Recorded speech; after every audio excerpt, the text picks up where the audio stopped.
Hi friends, good morning, જય શ્રી કૃષ્ણ। આજે આપણે સિલાઈ મશીનથી આઈ અને હૂક કઈ રીતે બનાવવી તે શીખીશું। બ્લાઉઝમાં સિલાઈથી જ હૂક બનશે અને કવર સિલાઈથી જ આઈ અને હૂકની કવર થશે, જે સિલાઈ દ્વારા જ બનાવશું, આપણે ટાંકીશું નહીં। ચાલો શરૂ કરીએ। સૌથી પહેલાં બનાવીશું આપણે આઈ પટ્ટી। તે માટે આવી સ્ટીલની આઈ જોઈશે, જે તમારે 5 અથવા 7 જે નિશાન કરો તે પ્રમાણે આઈ લેવાની છે। ત્યાર પછી 2 પટ્ટી લેવાની છે, જે એક પટ્ટી હશે 1.5 ઇંચની અને બીજી પટ્ટી હશે 2.25 ઇંચની। આ 2.25 ઇંચની પટ્ટી લઈશું। જે 2.25 ઇંચની પટ્ટી છે એને આ રીતે ઇસ્ત્રીથી ડબલ ફોલ્ડમાં પ્રેસ કરી દઈશું। હવે બ્લાઉઝમાં કેટલા હૂક આવશે તે માટેના નિશાન કરીશું। તો પાન શેપમાં ગળું હોવાથી આપણે સ્ટ્રેટ લાઈન ડ્રો કરી દઈએ।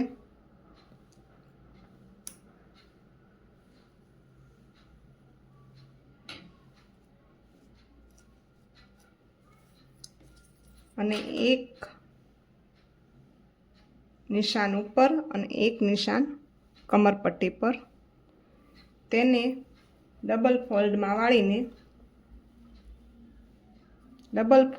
વાળીને સેન્ટર પોઈન્ટ લઈશું।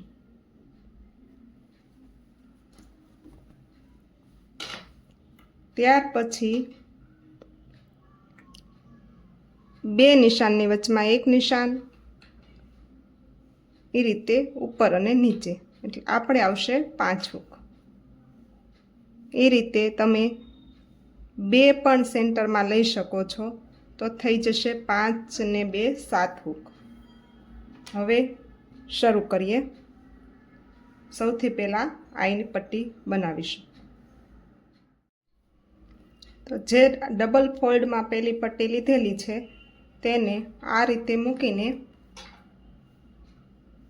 આપણે માપ લઈશું।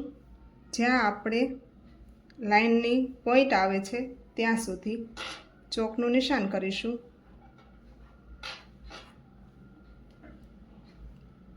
જે મેથડ એકદમ ઇઝીલી બની જાય છે તે મેથડથી હું તમને શીખવાડું છું। આ રીતે લાઈન કરી દેવી। ત્યાર પછી એ લાઈનને ફોલ્ડ કરીને સિલાઈ લઈ લેવી।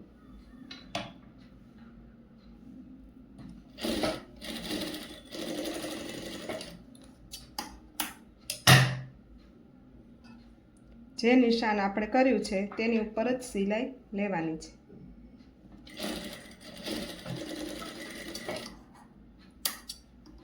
અહીંયાથી કટ કરી દઈશું। એક્સ્ટ્રા કાપડ નીકળી ગયું છે। હવે આને પલટાવી દઈએ।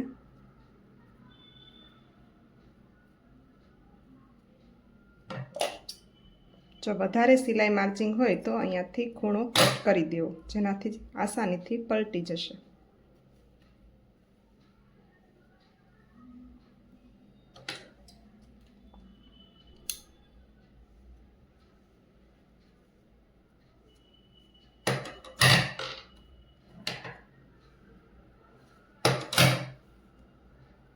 હવે માપી લઈએ કે સેટ થઈ ગઈ છે કે નહીં। તો આપણી રેડી પટ્ટી આ રીતે સેટ થશે। તો પ્રેસ કરીને પછી લેવાની છે। હવે પ્રેસ કરી દઈએ। હવે આ આઈને આપણે સિલાઈ વડે સેટ કરી દઈએ। આપણે 5 નિશાન કર્યા છે એટલે 5 આઈ લીધી છે। હવે જે નિશાન કર્યું છે તેની ઉપર સિલાઈ લઈએ।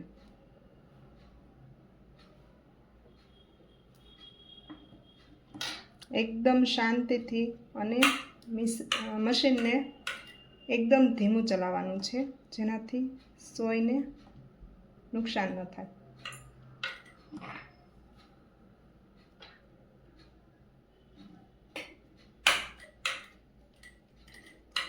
પહેલી આઈને હાથેથી જ મશીન ચલાવીને સેટ કરવી।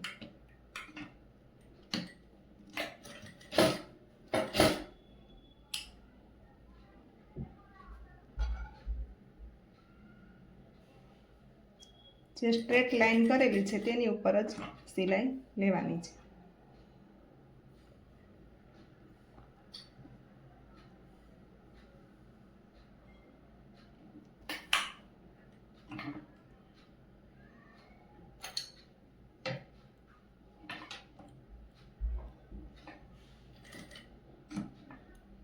આરામથી મશીન ચલાવીને સેટ કરી દઈશું.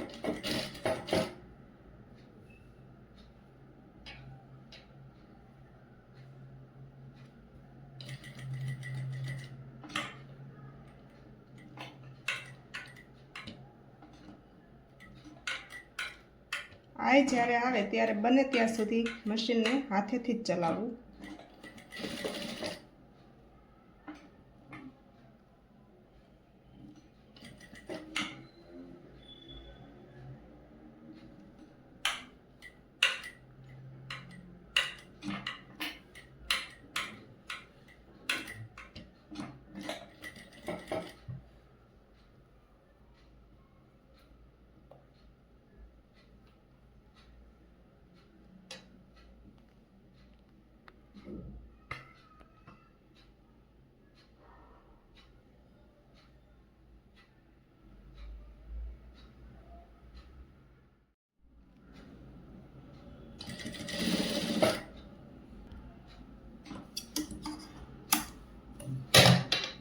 હવે ચેક કરી લઈએ બરાબર આવી ગઈ છે કે નહીં.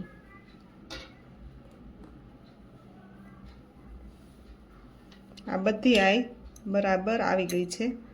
કદાચ ન આવી હોય તો ઓપનરથી આ રીતે બહાર ખેંચી લેવી.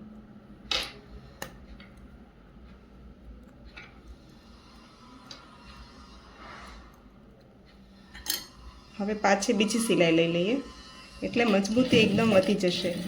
2 પહેલાં લીધી છે, 2 અત્યારે લઈશું અને હજી એક સિલાઈ કવર સિલાઈ માટેની થશે એટલે આઈને મજબૂતાઈ વધી જશે.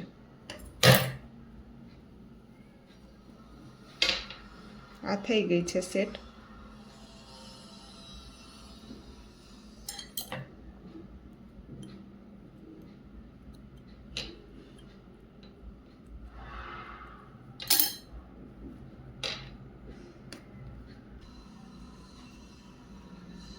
આ એકદમ સેટ થઈ ગઈ છે. આ રીતે સેટ કરી દેવાની છે. હવે કરીશું કવર પટ્ટી. પાછી આને ફોલ્ડ કરી દીધી. આજે આપણે 1.25 ઇંચની પટ્ટી લીધી છે તેને ઉપરના પોઈન્ટથી ઉપર પટ્ટી મૂકવાની છે અને ગળા સાથે કવર કરવાની છે.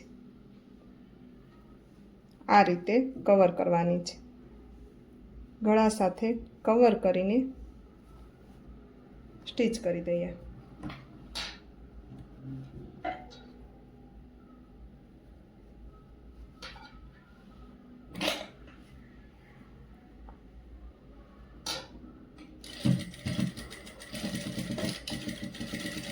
જે સિલાઈ લીધી છે તેની ઉપર જ સિલાઈ લેવાની છે. બહારની સાઈડ નહીં, અંદરની સાઈડ જશે તો ચાલશે, કારણ કે આપણે આગળની સાઈડ સેટ થઈ ગયેલી છે. અહીંયાથી પણ સેમ કવર કરી દઈએ.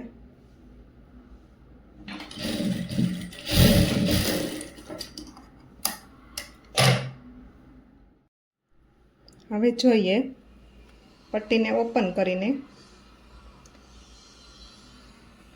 જે આપણે અહીંયા સિલાઈ લીધેલી છે એની અંદરની સાઈડ મેં આ પટ્ટીને વાળેલી છે. એટલે અહીંયા જે આપણે આય કરેલી હતી એને અંદર વધારે કવર ન થાય. હવે આને આ રીતે વાળીને સિલાઈથી ફોલ્ડ કરીશું.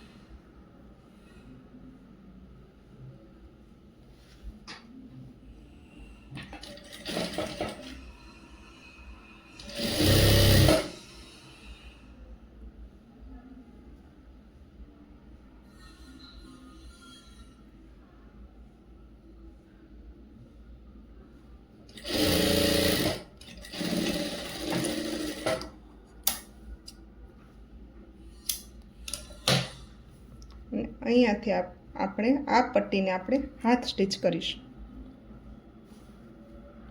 એટલે આગળની સાઈડ જે આપણે ફિનિશિંગ જોઈએ છે પ્રોપર તે મળી જાય. આ બેક સાઈડ છે, અહીંયા આપણે હાથ સ્ટીચ કરીશું અને આ છે ઉપરની પટ્ટી છે.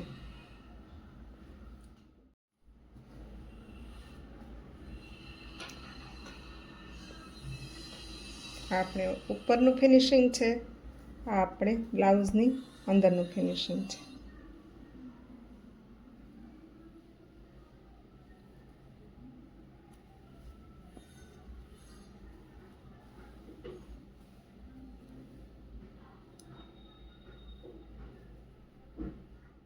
આપણી આ પટ્ટી તૈયાર થઈ ગઈ છે. ફિનિશિંગ તમે જોઈ શકો છો.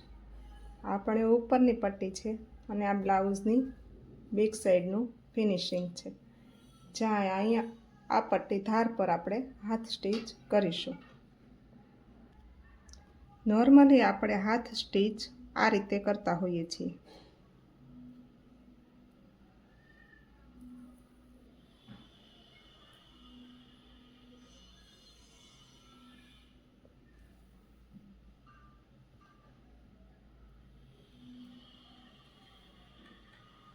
ક્રોસમાં સોય રાખીને ઉપરથી થ્રેડ ક્રોસમાં લેતા હોઈએ છીએ. હાથ સ્ટીચ આ રીતે નોર્મલી થતી હોય છે.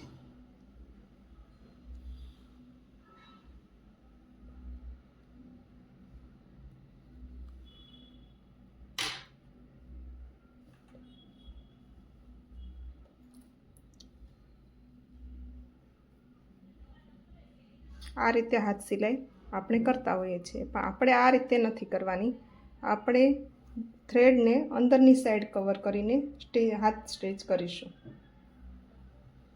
તો એમાં જ્યાંથી આપણે આ દોરાનો પોઈન્ટ લીધેલો છે ત્યાંથી અંદરની સાઈડ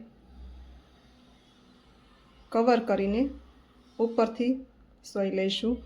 જ્યાંથી થ્રેડ નીકળેલો છે ત્યાંથી જ પાછી સોયને અંદરથી કવર કરીને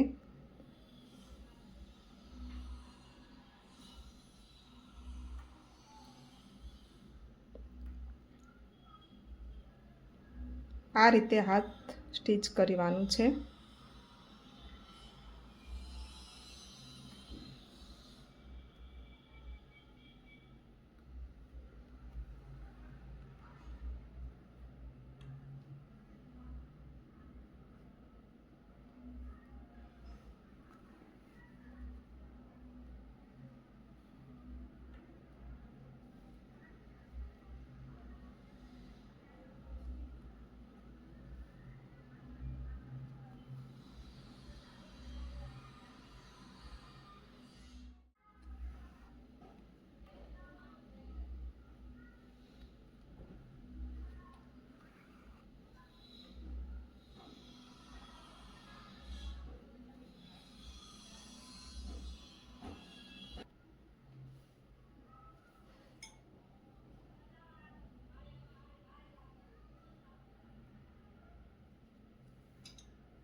હાથ સિલાઈ આપણી આ ટાઈપની થશે.